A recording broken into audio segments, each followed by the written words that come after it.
Hello, welcome back to the MeasureSquare iPad tutorials. In this video, we will be going over how to add count products to specific room corners or divider corners. To attach the corner guard to a specific corner, drag the corner guard product with the finger to the corner of a room.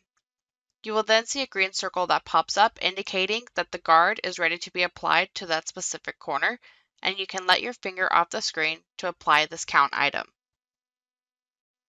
When you drag the count item over to the room and release your touch, you will be shown the count size options for the application of endpoint count by number, all corners, inside corners, and outside corners. For this example, we will apply to inside corners. Now you can see the corner guard product has been applied to all the corners inside of the corners of the room.